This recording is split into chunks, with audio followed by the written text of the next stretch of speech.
SIR के खिलाफ चुनाव कर्मियों ने खोला मोर्चा, सियासी दलों का भी मिला साथ। देश भर में एसआईआर करा रहा है चुनाव आयोग। पूर्व चुनाव अधिकारी भी उठा चुके हैं सवाल। चुनाव आयोग के खिलाफ बगावत हो गई है और ये बगावत निर्वाचन कर्मियों ने ही की है। जिन निर्वाचन कर्मियों को चुनाव आयोग अभी तक धमका रहा था, हर तरफ से दबाव बनाया जा रहा था, उन निर्वाचन कर्मियों ने बगावत कर दी है, सड़क पर उतर आए हैं। चुनाव आयोग के खिलाफ गुस्सा फूट पड़ा है। प्रदर्शन करने वालों के निशाने पर चुनाव आयोग और ज्ञानेश कुमार है, जिनके निर्देश पर एसआईआर का काम हो रहा है।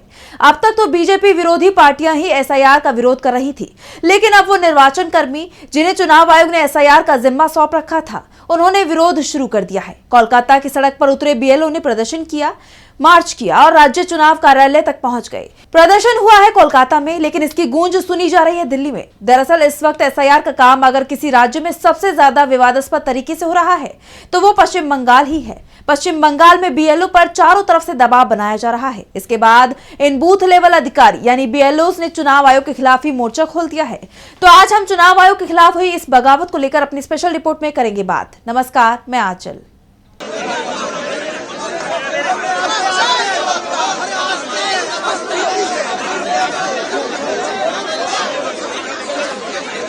कोलकाता की सड़क पर प्रदर्शन का जो वीडियो आप लोग देख रहे हैं, ये लोग चुनाव आयोग के ही कर्मचारी हैं। चुनाव आयोग ने इन्हें एसआईआर के काम में लगा रखा है। 4 दिसंबर तक सभी वोटरों तक पहुंचना है जिनके नाम वोटिंग लिस्ट में है, उनसे फॉर्म भरवाना है, उसे ऐप के जरिए अपलोड करना है। बहुत सारे दूसरे काम भी हैं। बीएलओ को इस काम की कोई बहुत बड़ी ट्रेनिंग भी नहीं दी गई। कुछ घंटे की ट्रेनिंग हुई और काम में झोंक दिया गया।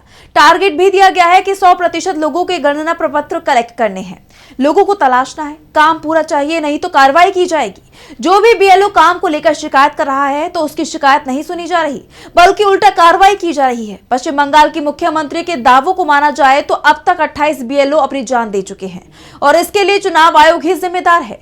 लेकिन अब बीएलओ का धैर्य जवाब दे गया है और उनका ये प्रदर्शन चुनाव आयोग के लिए बड़ी चेतावनी है। समिति के एक पदाधिकारी ने बताया कि एसआईआर शुरू होने के बाद से पूरे राज्य के बीएलओस पर जबरदस्त दबाव पड़ रहा है। जिस काम को पूरा करने में सामान्य तौर पर 2 साल से अधिक समय लगता है, उन्हें कुछ ही हफ्तों में पूरा करने का आदेश दे दिया गया है। समिति ने मांग की है कि चुनाव आयोग तत्काल हस्तक्षेप कर समय सीमा में राहत दे और बीएलओ की सुरक्षा के लिए कदम भी उठाए जाए। बीएलओ अधिकार संरक्षण समिति की सदस्य तनुश्री मोदक भट्टाचार्य ने कहा कि एसआईआर को बंद करने की जरूरत है, इसे तुरंत बंद करना चाहिए। एसआईआर के सहारे कई मतदाताओं के नाम बाहर करने की योजना है। जो लोग भारत के नागरिक हैं लेकिन उनके पास एसआईआर में मांगे गए कागज नहीं है, तो उन्हें वोट देने से रोकने की साजिश हो रही है। समिति का दावा है कि उनके समर्थन में पैरा टीचर्स, कॉलेज प्रोफेसर और विभिन्न शिक्षक संगठनों के सदस्य ने भी प्रदर्शन में हिस्सा लिया है। ये बात तो आप जानते ही हैं कि 12 राज्यों में एसआईआर के जरिए वोटर के सत्यापन का जो काम 4 नवंबर से शुरू हुआ है, उसे 4 दिसंबर तक पूरा किया जाना है। इसके बाद ड्राफ्ट मतदाता सूची 9 दिसंबर को प्रकाशित की जाएगी। इतने कम समय में इतना बड़ा काम पूरा करने की जिम्मेदारी बीएलओ के कंधों पर डाल दी गई है। इसे लेकर बीएलओ अधिकार रक्षा समिति ने चुनाव आयोग को चेतावनी दे दी है कि अगर चुनाव आयोग ने समय सीमा नहीं बढ़ाई और उनकी चिंताओं का समाधान नहीं किया तो वो लगातार आंदोलन शुरू करेंगे। इसी बीच एक अन्य संगठन बीएलओ एकता मंच ने भी इम्यूनरेशन फॉर्म्स के डिजिटाइजेशन में आ रही समस्याओं को उठाया है और चुनाव आयोग से कहा है कि कर्मचारियों की संख्या को बढ़ाया जाए। बीएलओ का ये प्रदर्शन बहुत कुछ कह रहा है, क्योंकि राज्य में टीएमसी की सरकार है जो इंडिया गठबंधन का हिस्सा है और शायद यही कारण है कि यहाँ बीएलओ को बोलने की आजादी मिली हुई है। विपक्षी दलों का कहना है कि जिन बीजेपी शासित राज्यों में एसआईआर कराया जा रहा है, वहां तो बीएलओ से बोलने की आजादी तक छीन ली गई है, उन्हें धमकाया जा रहा है। बीजेपी नेताओं की मर्जी के अनुसार एसआईआर का काम कराया जा रहा है। गुजरात हो या एमपी या फिर राजस्थान, इन राज्यों में बीजेपी की सरकार है और यहाँ भी कई बीएलओ की जान जा चुकी है, लेकिन इन खबरों को दबाने की कोशिश हो रही है। निर्वाचन कर्मियों पर दबाव बनाया जा रहा है, जिससे वो बुरी तरह से टूटते दिखाई दे रही हैं। इस बीच दूसरे सियासी दलों की तरफ से भी एसआईआर को लेकर सवाल उठाए जा रहे हैं। राहुल गांधी ने इसे लेकर एक ट्वीट करते हुए चुनाव आयोग पर तीखा हमला किया। उन्होंने कहा, एसआईआर के नाम पर देश भर में अफरा तफरी मचा रखी है। नतीजा 3 हफ्तों में 16 बीएलओ की जान चली गई। हार्ट अटैक, तनाव, आत्महत्या। एसआईआर कोई सुधार नहीं, थोपा गया जुल्म है। ईसीआई ने ऐसा सिस्टम बनाया है जिसमें नागरिकों को खुद को तलाशने के लिए 22 साल पुरानी मतदाता सूची के हजारों स्कैन पन्ने पलटने पड़े।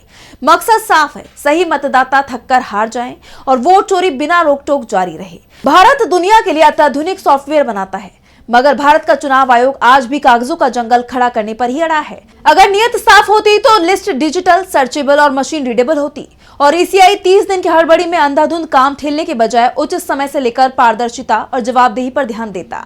एसआईआर एक सोची समझी चाल है जहां नागरिकों को परेशान किया जा रहा है और बीएलओ के अनावश्यक दबाव में मौतों को कोलेटरल डैमेज मानकर अनदेखा कर दिया गया है।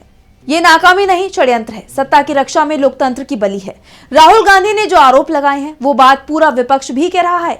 बीएलओ भी कह रहे हैं कि उन पर दबाव बनाया गया है। तो कांग्रेस सांसद दिग्विजय सिंह ने एसआईआर के सहारे चुनाव प्रभावित करने की साजिश का आरोप लगाया है। उन्होंने कहा कि सरकार एसआईआर के जरिए वोट का अधिकार छीन रही है और वोट छीनने के बाद दूसरा कदम नागरिकता छीनना होगा। फिर ये अपनी सूची बनाएंगे। ऐसे में लोकतंत्र कैसे बचेगा? अगर इस देश में नागरिकता छिन गई और उनके मन से वोटर लिस्ट बन गई तो यहाँ पर लोकतंत्र नहीं बचेगा। पूरा चुनाव आयोग बेईमानी पर उतरा हुआ है। प्रधानमंत्री को इन बातों से खुद को अलग रखना चाहिए। प्रधानमंत्री मोदी को ऐसी प्रथाओं से दूर रहना चाहिए। उनसे देश के लोकतंत्र और संवैधानिक मूल्यों को बचाने की कोशिश करनी चाहिए। ये देश के लोकतंत्र को बचाने का, देश के संविधान को बचाने का समय है। दरअसल कांग्रेस नेता राहुल गांधी पहले ही दिन से एसआईआर पर हमलावर हैं। उन्होंने एसआईआर को वोट चोरी का हथियार बताया। बिहार चुनाव को लेकर उन्होंने कहा भी था कि वोट चोरी हो रही है। बीजेपी और चुनाव आयोग में मिलीभगत है। पूरा चुनाव पहले से ही फिक्स है। राहुल गांधी ने चुनाव आयोग पर हमला किया तो 272 हस्तियों ने उनके खिलाफ ही मोर्चा खोल दिया। लेकिन राहुल गांधी अभी भी अपनी बात पर अड़े हुए हैं। कांग्रेस का दावा है कि वोट चोरी का खेला पश्चिम बंगाल में भी हो रहा है और यहाँ टीएमसी ने पहले से ही चुनाव आयोग के खिलाफ मोर्चा खोल दिया है। ममता बनर्जी दावा कर रही है कि 28 लोगों की जान एसआईआर के चलते जा चुकी है। चुनाव आयोग इसके लिए जिम्मेदार है। राज्य में एसआईआर के खिलाफ जिस तरह के हालात पैदा हो गए हैं उसके बाद एसआईआर की प्रक्रिया को तुरंत बंद किया जाना चाहिए। लेकिन चुनाव आयोग ने टीएमसी चीफ की डिमांड पर कोई ध्यान नहीं दिया है। लेकिन अब निर्वाचन कर्मी ही सड़क पर आ गए हैं। ऐसे में सवाल उठ रहे हैं कि क्या बीएलओ की डिमांड पर चुनाव आयोग ध्यान देगा, क्योंकि विपक्ष की बात तो वो सुनने को बिल्कुल भी तैयार नहीं है। यहाँ तक कि एसआईआर के मुद्दे पर मुख्य चुनाव आयुक्त विपक्षी दलों के साथ बैठक करने को भी तैयार नहीं दिखाई दे रहे हैं। लेकिन बीएलओ ने अगर अनिश्चितकालीन प्रदर्शन शुरू कर दिया तो फिर चुनाव आयोग क्या करेगा, क्योंकि एसआईआर का काम तो चुनाव आयोग बीएलओ के जरिए ही कराएगा और एसआईआर की आखिरी तारीख नजदीक आ रही है, जबकि काम बहुत बचा हुआ है।